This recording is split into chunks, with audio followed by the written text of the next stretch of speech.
Allah, yang kita tidak ridho, tidak rela dari ketetapannya Allah, mungkin karena hati kita tidak berkah. Mengapa hati kita tidak berkah? Hati kita tidak lembut, sehingga pemberian Allah selalu mental. Mengapa tidak lembut? Jangan-jangan yang masuk hal-hal yang tidak halal, baik secara lahir maupun secara batin. Assalamualaikum warahmatullahi wabarakatuh.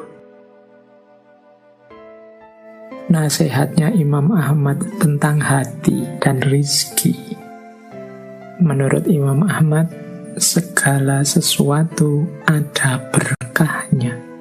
Berkahnya hati adalah merasa puas dengan pemberian Allah. Nah, ini informasi sekaligus tuntunan dari Imam Ahmad. Kalau ingin hati kita berkah, kalau saya sering bilang semoga ilmu kita berkah. Kalau ilmu berkah itu rasanya ilmunya biasa-biasa saja, tidak ada manuver-manuver yang luar biasa, pengetahuan yang sederhana saja, tapi manfaatnya besar untuk hidup. Itu ilmu yang berkah. Kalau rezeki yang berkah, penghasilanku sebenarnya cuma sekecil ini, tapi semua kebutuhanku bisa terpenuhi, bahkan lebih. Nah, ini namanya rezeki yang berkah. Karena Allah mengendalikan keinginan kita tidak macam-macam, sehingga yang sedikit itu jatuhnya cukup. Kalau hati, katanya Imam Ahmad, berkahnya apa? Berkahnya adalah kalau kita puas dengan semua pemberian Allah apa adanya. Hati yang berkah itu berarti manusianya ridho, manusianya ikhlas, manusianya tidak mengeluh, senantiasa bersyukur terhadap apapun yang diberikan oleh Allah. Berarti hati kita berkah. Nah, semoga teman-teman ayo introspeksi ya setelah ini. Ada banyak variabel dalam hidup kita, ada banyak momen dalam hidup kita. Masih ada ndak yang kita ndak terima? Masih ada ndak yang kita komplain? Masih ada nggak yang sudah ditetapkan Allah tapi masih ganjel dalam hati kita? Yo, kalau bisa kita hindari itu. Mari kita menghidupkan hati secara berkah. Kita merasa puas dengan pemberian Allah. Salah satu tips dari Imam Ahmad untuk membuat hati berkah adalah melembutkan hati. Cara melembutkan hati gimana? Antara lain dengan makan makanan yang halal. Ini saya akan menerjemahkan makanan yang halal itu baik makanan konsumsi fisik maupun makanan konsumsi batin. Lu apa bisa Pak konsumsi batin yang halal? Ya banyak. Konsumsi halal secara batin itu kan ya yang mahmudah. Sementara yang haram secara batin yang mazmumah. Jangan masukkan benci, jangan masukkan iri, jangan masukkan hasud, jangan masukkan nifak dalam diri kita. Itu konsumsi yang haram secara batin. Kalau yang halal secara lahir dan secara batin, teman-teman mestinya sudah ngerti. Baik haram karena zatnya maupun haram karena sebab dan efeknya. Kan ada beras itu halal, tapi kalau sebabnya mencuri, beras hasil ngutil, ya haram. Beras halal, cara memperolehnya baik, berasnya sendiri juga baik. Tapi kalau dipakai untuk melecehkan orang, menghina orang, misalnya kita sedekah beras pada orang miskin sambil mencaci makinya, ya nilainya jadi, efeknya jadi buruk, jadi merusak.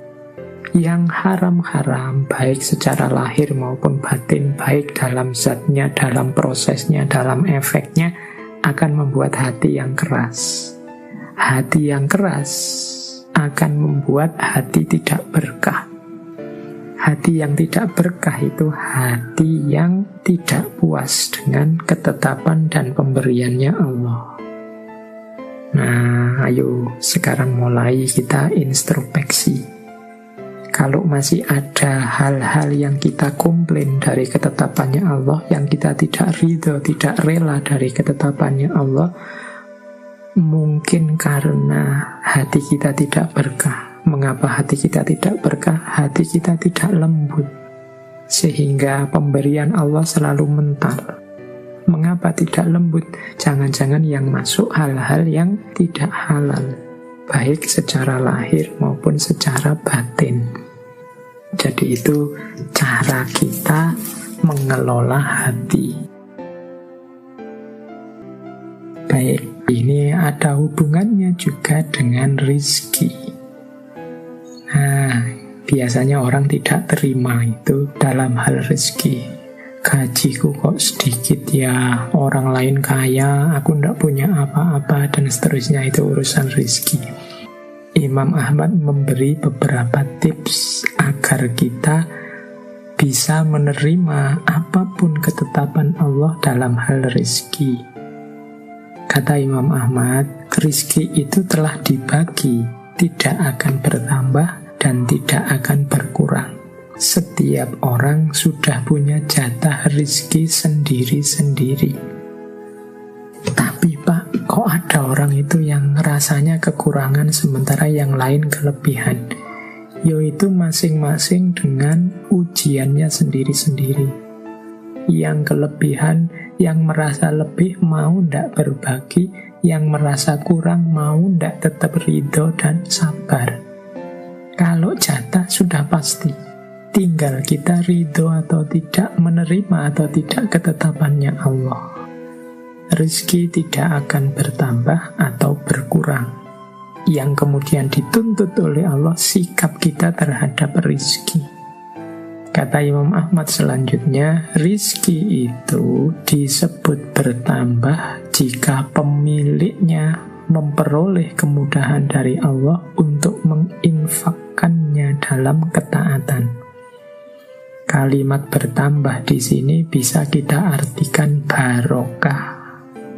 Jadi rizki itu barokah kalau orang yang punya rizki dianugerahi oleh Allah kesadaran untuk berbagi, menginfakkannya dalam ketaatan. Itu barokah. Tadi di depan saya bilang, biasanya orang mendefinisikan rizki barokah itu jumlahnya sedikit tapi rasanya tetap cukup. Ya, itu juga termasuk ziyadatul khair. Tapi ada lagi parameter untuk mengukur rizki kita itu benar-benar barokah apa tidak. Yaitu katanya Imam Ahmad, kalau kita punya kesadaran untuk berbagi, berarti barokah. Yang namanya rizki itu kan jatah kita, tidak bertambah, tidak berkurang. Lah kok kita mau berbagi dengan orang lain, berarti rizki kita barokah. Tidak sekedar yang sedikit jadi cukup, yang cukup jadi banyak. Tapi berapapun yang kita peroleh, kita punya kesadaran untuk berbagi. Kita tidak berambisi untuk menikmati sendiri, tapi ingin orang lain juga merasakan apa yang kita nikmati. Oke, jadi itu wasiat dari Imam Ahmad tentang rizki. Jadi kalau rizkinya barokah, insya Allah yang masuk ke dalam diri kita juga hal-hal yang barokah. Kalau sudah yang masuk hal-hal yang barokah, hati kita akan barokah. Hati yang barokah adalah hati yang diridhoi oleh Allah. Oke, baik. Saya akhiri sekian. Kurang lebihnya mohon maaf. Wallahul muwafiq. Wallahu a'lam bishawab. Wassalamualaikum warahmatullahi wabarakatuh.